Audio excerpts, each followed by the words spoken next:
So, now we have the question, Plan 17, which means that there were 16 plans before that.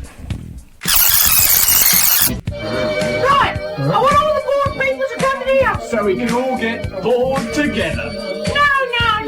We're going to form a board society where all the board people can get together and do interesting things. And people. And we're going to call it The British Apathy League for Unmarried Fathers. You're not taking this seriously, are you? Nope. Right, that's it, I'm off. Why? Because I'm bored with this. I know. Let's all sing Yellow Submarine. You can't do that. And why not? That's interesting. This is the Board Society. You don't do things like that here. No, you're not doing it properly. Hey, you don't say. So, Plan 17. Who's Who on the album is a handy, pocket-sized guide to just a few of the people who have made this album what it is today. A complete disaster. Bachelor, Andrew George Betchel, along with Graham King, joint lead actor in the Drunkards.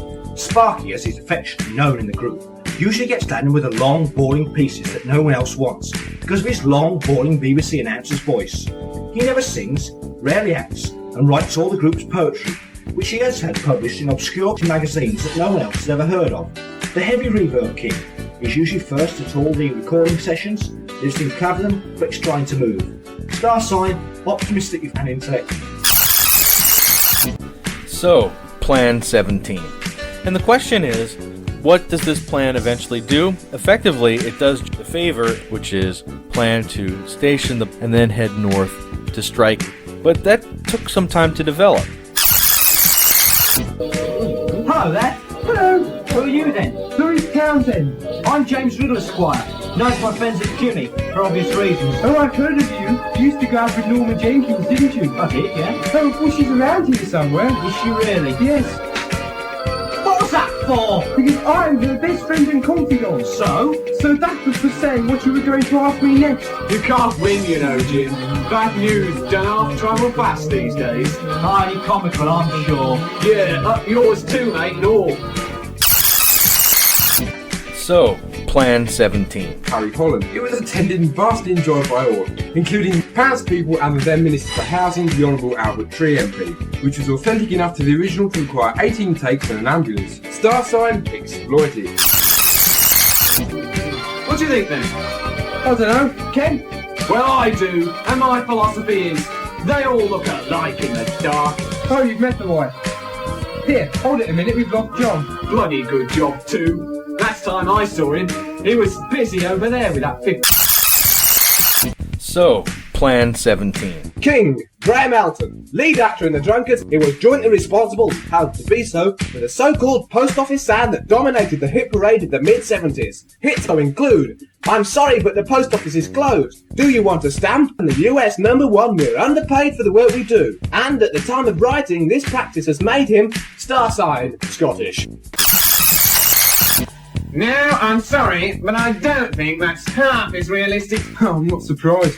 We were all a lot younger then, even Graham. Yeah, must have been over 5 months ago now that we did that one. Yeah, it must have been some time ago now, because Graham's only changed 5 times since then. I resent that. It's twice anyway. No, I quite agree, it's not very realistic, is it really? Nah, it's far too interesting to be real. Yeah, the characters were enjoying themselves too, so it couldn't be real. So, Plan 17. Mitchell, Gary R. Writer, producer, actor, artistic director, and blood donor with the Drunkards. He's an eclectic and formed the Drunkards punk humour group in 1964 and again in 1976. If ever there's anything about the Drunkards you don't like, blame him because he probably wrote it. Star sign, an artistic loony in love. Watch it. So, Plan 17. Stoke Glastonbury, the long-time and long-suffering manager of the Drunkards, he hails from Penge.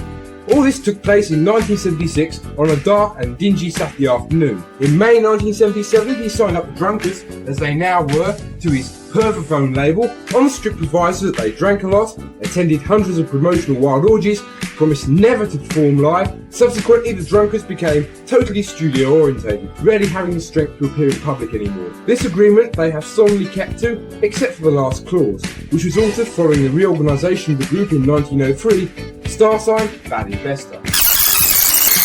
So, Plan 17. We are sorry that there was not enough space available to include everyone, and we trust that those who were included won't mind too much. So, Plan 17. Plan 17.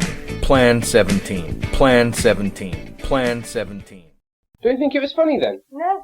No, it's rubbish. It's rubbish. It's Get off. What's wrong with it? I mean, I don't know why we're doing this. What's wrong with it? I mean, who asked us to do this in the first place? I don't know. Well, I've nothing wrong with it. No. It's not my fault. No, You you're wrote just it. terrible, aren't you? I know I wrote it. Do it. I got told, do a funny sketch. So I well, did it. You should have refused, shouldn't you? She said, there we are, see, she said do a funny sketch. Well, it is It's funny. funny. No, it's It rubbish. is funny. No, it isn't. It is. Oh, well, I'm going now. No, we're off. Come on. Come on, we're all going. Goodbye. Oh, I don't know what we do. Don't leave me, please.